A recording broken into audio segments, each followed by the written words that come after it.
Chhattisgarhi video देखने के लिए हमारे चैनल को सब्सक्राइब करें और दबाएं इस बेल आइकन को ताकि हमारे वीडियो के नोटिफिकेशन आपके पास पहुंचे सबसे पहले।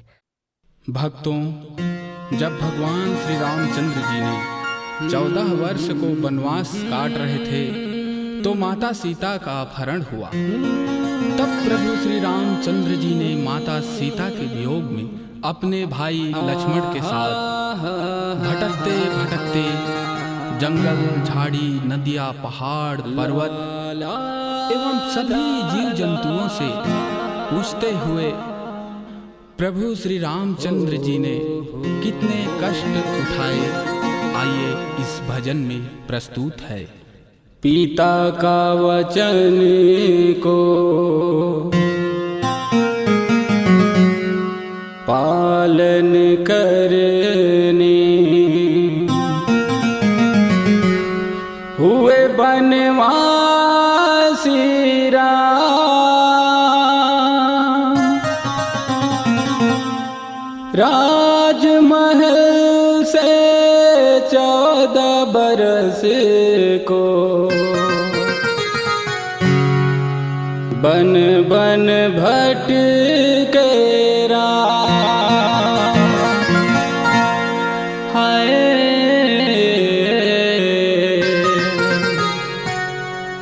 बन बन भटके राम।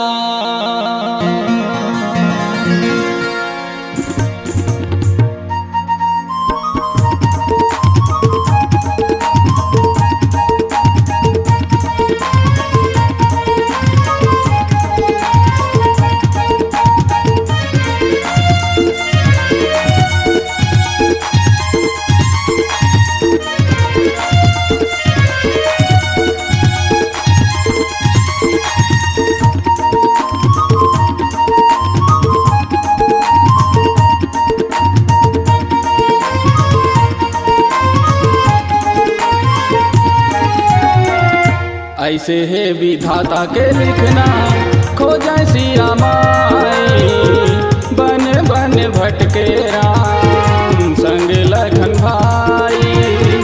ऐसे है विधाता के लिखना, खो जाए सिया माई, बन बन भटके राम संग लखन भाई। कैसे ते लिखे विधाता हाथ के लकीर माँ, जन्म जन्म के साथी नये तकदीर माँ। ओ रे सिया, ए हो पिया, ओ माहिया, ओ रे सिया।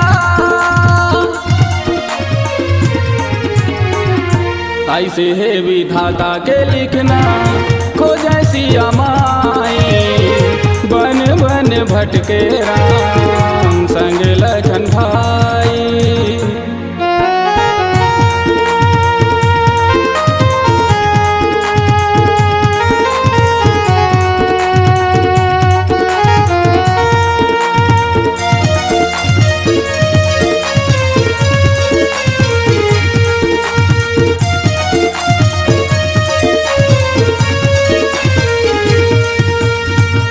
कुंजन माहिना सरिता तीरे, बिरह विकल रघु वीर अधीरे।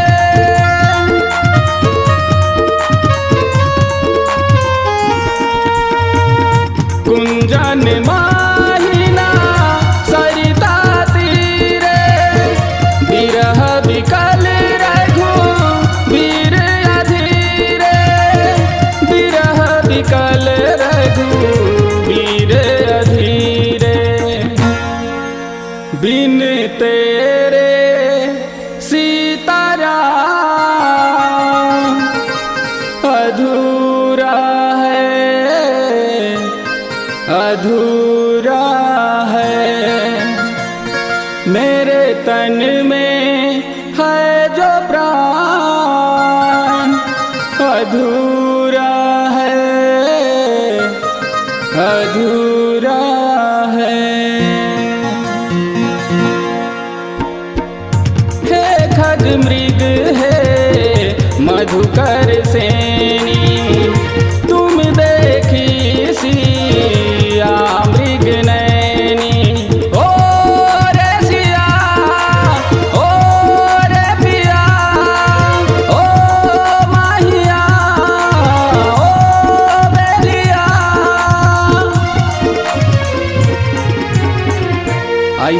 विधाता के लिखना खोजे सिया माई, बन बन भटके राम संग लखन भाई।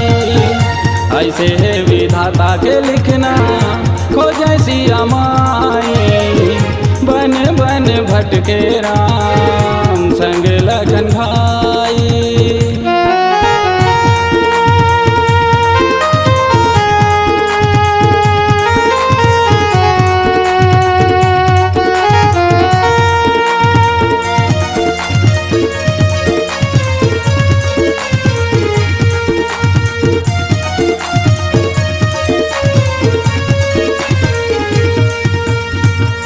था गुन खानी जान की सीता, रूप सिल व्रत प्रेम पुनीता।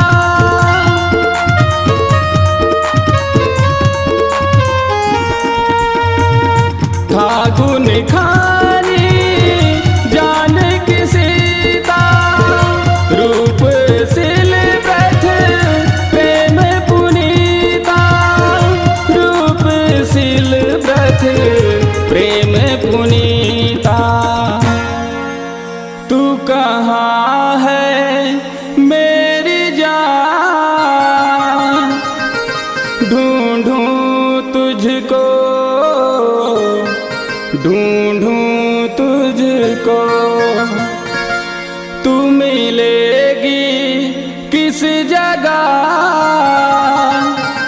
पूछूं रब को, पूछूं सबको। कौन बन में भेंटाओ विधाता, कहीं हाँ बता दे। प्राण प्यारे सिया राम से मिला दे। ओ माहिया ए रे सिया, ओ रे पिया ए माहिया। ऐसे है विधाता के लिखना खोजे सिया माई, बन बन भटके राम संग लखन भाई। ऐसे है विधाता के लिखना खोजे सिया माई, बन बन भटके राम संग लखन भाई। कैसे तय लिखे विधाता हाथ के लकीर मां, जन्म जन्म के साथी नहीं तकदीर मां। ओ रे सिया ए रे पिया, ओ माहिया ए रे सिया। ऐसे विधाता के लिखना खोजे सिया माई, बन बन भटके राम संग लखन भाई। ऐसे है विधाता के लिखना खोजे सिया माई, बन बन भटके राम संग लखन भाई। बन बन भटके राम संग लखन भाई, बन बन भटके राम संग लखन भाई।